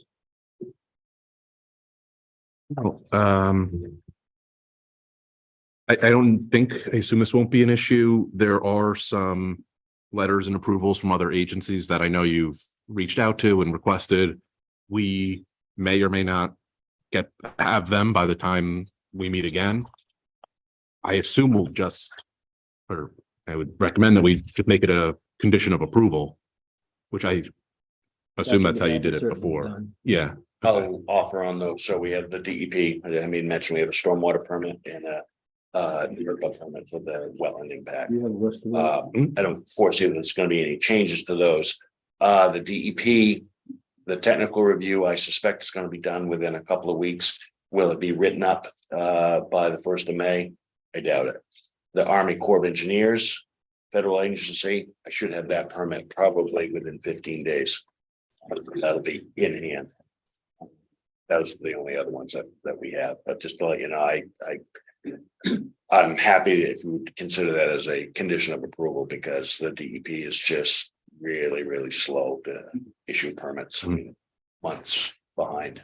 They claim that have hired new staff and things are gonna get better, but for the last 2 years, it's just been, Well, yeah.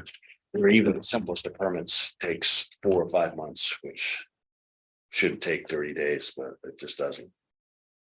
Yeah, that's so what my expectation is, and I will certainly defer to the board, is that for basically any of these approvals or letters, we would make it a condition of approval for anything we haven't received yet. And it would be something that we would just need before construction starts, before you get pullable building permit. And if that's good with everybody. Okay. And my list right now is that we're still waiting on a letter from CMP. I imagine there's capacity for electricity, but we need that. We've got the sanitary and water from Great Salt Bay. Those we received, and I think they said, I know you were talking about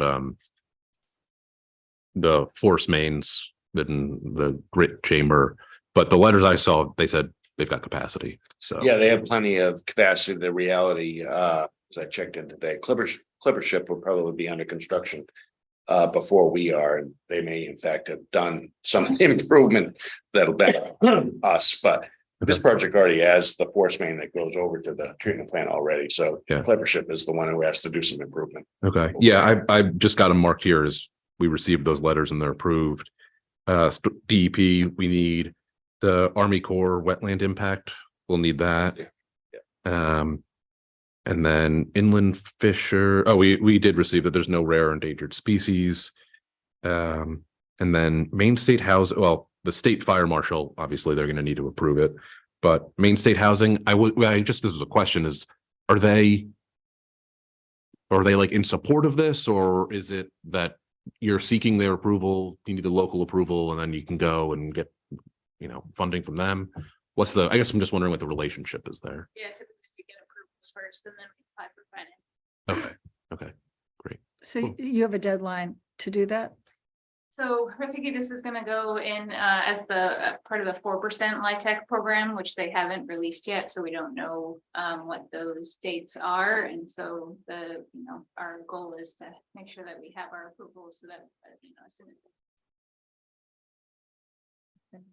It's very competitive, and by ready, meaning when they make the announcement, Here it is. here you go. Like next day sort of thing. You got, because it's that competitive with other developers having projects effectively ready, and when they make the announcement, here you go. Well, hopefully. That when you come back, the application will be. What we're, be expecting it. So are we scheduling a public hearing next month too? Right. It will be noticed, because I think it's next. The issue comes out. The public notice needs to be on the 20th and the 27th. And then we'll have that meeting on May 1st. So it'll be the 2 weeks before the meeting. Okay, That's what, I mean, I just assume, Yeah. I didn't assume the ordinance says we need to have a public hearing, so I just kind of built it in. Regardless of I whether think in someone general, objects. there's a lot of public support for this project in town. My submission will attempt to be as complete as I can to cover all of these issues that we've talked about with the plan revision, so that it's clear to you that, okay, these are the things we talked about. This is how we're addressing them, And- so that it can make the board comfortable with. Right. And there's something in here about traffic, right? Expected traffic, Oh, yeah, in the application there is, yeah. yeah, Not much. right. Right. Yep, it's in there. I guess I'm gonna continue to go through this, and as soon as I get the updated one, I will review it again.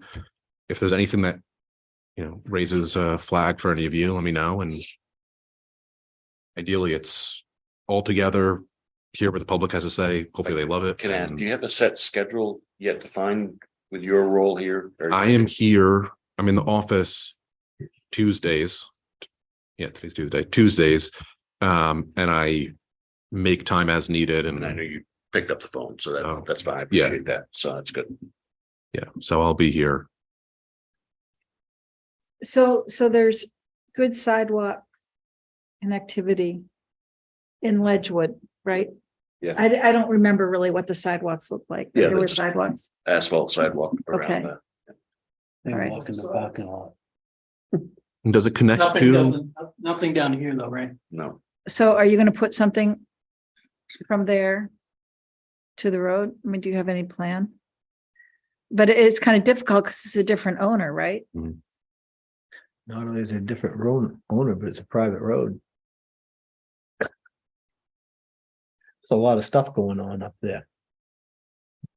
Yeah, but I mean, we required all kinds of sidewalk stuff of the other folks. And But it seems I like- would love to have them finish that sidewalk out to the end of the road. I would. Yeah, there's gonna be, On the far side. No, no, just along, to the road. along your, it's within Ledgewood Court. the Ledgewood Right, Court. you're saying here. Right. Correct. I There. bet the other project where is there sidewalk on Putney Mill? Yes. Or going to be- Yeah. There's going to There will be, a yeah. Sidewalk. But it's on the upper Yeah, side, through not there. The Right. team will talk about that. I think that's reasonable. Yeah, It would be good to get that done. there's just a lot of, Cause you're gonna have more traffic and there are kids up there that. Most of the time they're running around the road. I go up there. But. With the sidewalk on Piper Mill Road, that'll be As very well. good. I mean, if you it's did have that sidewalk. really not in much of there- a walk to get downtown. No, no, but if that sidewalk went out to the edge of Piper Mill Road, that one little section.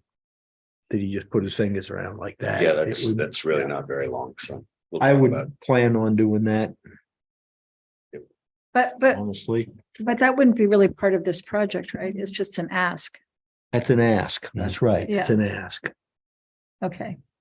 I can ask. You Yeah, can say you no. can ask, can I ask for a bicycle rack? Yeah, we already had those Okay. plans, yeah. All That's right. right, yeah. I noticed And, that and as the, well. the basketball court in Ledgewood for the kids? Yeah, the tennis courts. and I'll just swimming start pools. asking, okay? No, I did put a little place there to move the court. Okay, because right now it's right where your road's going through. Right, yeah, So you're gonna move it over to the side? over to the side. Actually, that might be the dumpster area. That's what I was thinking. I hope not. 50 feet, and that's a lot. I know, that's what I asked, but we'll figure it out. All right. Oh, You guys the all dumpster, good yeah. now? Yeah, I'm good. I am. I guess you guys are free tonight. I'm just looking at that, that patio, Let's talk about trees scorched again. patio, How about those black ash? black ash, that's an ass. They're offering seedlings. Maybe we could get like a Boy Yeah, no, I Scout think troop that's to cool. take Yeah. care of them, you know what I mean? Or the garden club, there's a garden club. Maybe they would be interested in nurturing the black ash. along Are there the many edges. black ash here in the community? What? Is black ash No. very common here in the state of Scotland? Ask Noah, but I'm familiar with brown ash. Is brown ash black ash? I have Do we have black ash down here? I've never, it's not, it's Fraxinus nigra, right? Or something like that. What do you know with that one? It's not. Actually, no, brown ash. I don't know. I have to check. Want to look it up on my phone? You guys good? You're being a wise guy now, buddy. I guess I'd offer that it's good commentary and really helpful for us. I mean, it always, at the end of the day. So I think we'll Because I don't know the answer to that either. be on the right path here. I always think it's actually. Yeah, you know, Oh, no, basket for basket. let me know if anything, if you have any questions come up. I'll try and Tell answer. you that, out around Josh's house where all those ash trees are and up around your property, there's emerald ash borers out there now. Oh, really? Yeah, they're there. Bummer. Rocky Hill is full of ash. Yeah, by my house. well, I was sitting on Josh's Behind porch there Rising last Tide. fall. One of those little suckers flew right up, lit right on my arm. Bright green, just as bright greens could I be. know this, everybody's worried about it, so I No, can they're there, have more firewood, I can tell you that. but they are there. Do we have anything else on the There's- docket tonight? A couple, well, I mean, questions from the public, and I do have one thing that I just need the board to sign, is the last. Here it is. Just I'm gonna design. housekeeping. cover it. This is the site plan and conditional use. Cooking. I can imagine. It's what was voted on at the last meeting. Yeah. So need some signatures. I just can see it coming. And I wasn't sure if you have the whole board sign it or just you. Yeah, it is. Well, is- let's got a have bunch the of whole them, board so. sign it. Well, I just. That is the application that you heard at the last meeting for the business. Yeah, the home. Yes, exactly. And then Sign that for a while then? Can I Yeah. sign that tonight? Because I was here last meeting, but I wasn't. and you weren't on the, did you vote on it? He didn't vote on it. Yeah, but no, I don't. You could, I don't think it would be, What about Wilder? yeah, No. he should, and I'll He's make sure I fine. get Catch it. him, you'd be around. We got 4 of us on there, So, Okay. No, I wasn't here, but I watched Right. the meeting on TV. well, now we're down to 3. But you didn't vote on Who it. saved it for a while? In the meeting. No, I wasn't here the last meeting in March. That's right, you were, Yeah. Was in down south, Florida. right? What? Don't you, You didn't with vote, Charlie? you voted on No, it. I was in Florida. But it was, what is one? This is the one for 2 Hudson Street where she makes the That was soaps in in the January. garage. Yeah, I was here. And you was a voting member because Ann wasn't here, right? I think that's- Yeah. Yeah. it should say on there. Yeah, that's you what I can- thought. Oh, go ahead, and sign it anyway, Danny, who cares? The only other things was I got my planner's report, which I just wanted to make a quick plug for the comp plan. And hopefully, if anybody's, Yes, I was here for the. if anybody is watching at home, I just want to say the comp plan's happening. The kickoff meeting was yesterday. Everybody should go do it. Go to the website. Yes. And fill out the survey. Survey. I heard it takes like 20 minutes and it was good. It takes, oh. it takes less than 10 minutes. It's Yeah. a really quick. survey. You can make it longer. I mean, Yeah, the survey, yeah, you can, right, but it doesn't have to take, I'm sure it doesn't have to take 20 minutes. Comp plans are good. If people don't like whatever the current ordinances are or any development that's happening, like this is the time to come out. So I wanted to do that. And then Jenny and I actually talked yesterday about and I don't know how you guys have updated ordinances in the past and tracked that, but we had discussed that if you want to carve out time from a planning board meeting, especially if there's a slow month or something, to discuss kind of specific changes, happy to do that. Just let me know. Obviously, you you run the show, but you tell me what, well, you're the chair. So, you get to call the shots, but I just, that was something that we had talked about. I think that it makes sense. This is kind of an addition. I know Isabel was continuing. I'm sure you all talked to her about possible changes. Site plan. She is for site plan review. So I want to throw that out there. This would be in addition to whatever she's already got something in the hopper. So, She um, hasn't contacted us, no, okay. so I I'll- don't think so. I have, She hasn't, no, okay. she hasn't sent us anything. I think that she's got stuff Yeah, pulled together, and so I'll get in touch with her and make sure that we keep that going, but just wanted to throw that out there as like a process that there's no reason to wait, 10 years or 5 years or anything to like update ordinances. So if you do, just let me know when I can add it to the agenda and we can as we discuss go whatever. along, we always kind of note things that are, like, for instance, the 8-foot sidewalk width. That might need to be modified. Right, Mhm. right. Yeah, And because that's not the first project that said 8 feet sidewalk. That's a lot of sidewalk. right.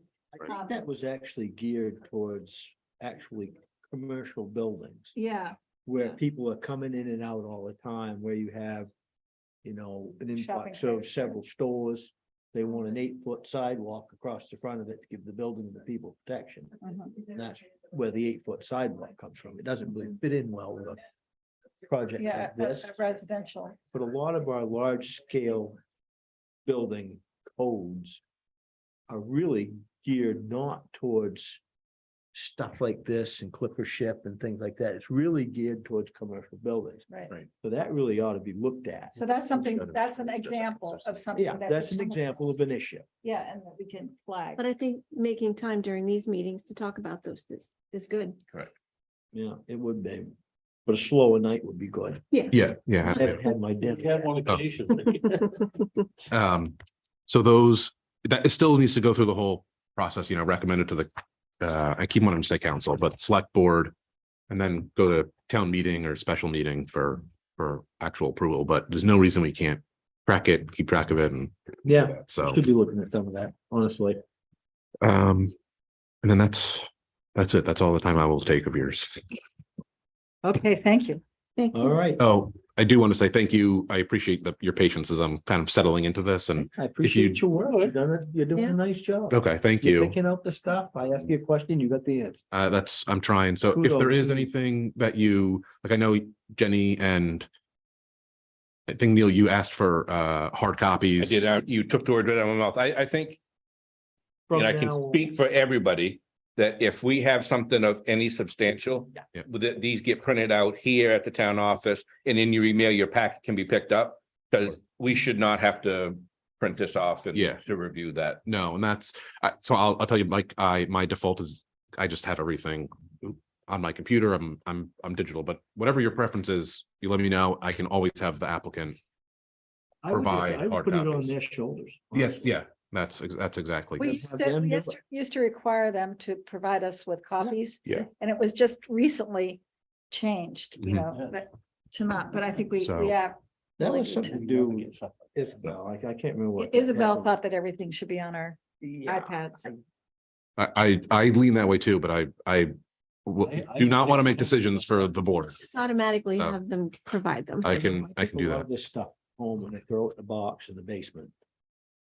Yeah, me too. I got Once or twice in the past, somebody's come up with something and gone. A copy of that. And I got copies of some. Pretty radical stuff, all the way from the library, all the way up through, so. Don't mention the library. If you, anything that you want, I'm hearing that you want just by I'm not default gonna hard keep all this, copies. But I probably won't keep that. Oh, And if, yeah. so anything else like that, just let me know. And Perfect. Thank you. I'm still learning your preferences, so. So, yeah, All right, do I have a motion to adjourn? I make a motion, we adjourn the meeting. Do I have a second? A second. All those in favor? All those All right. opposed? Perfect. All right.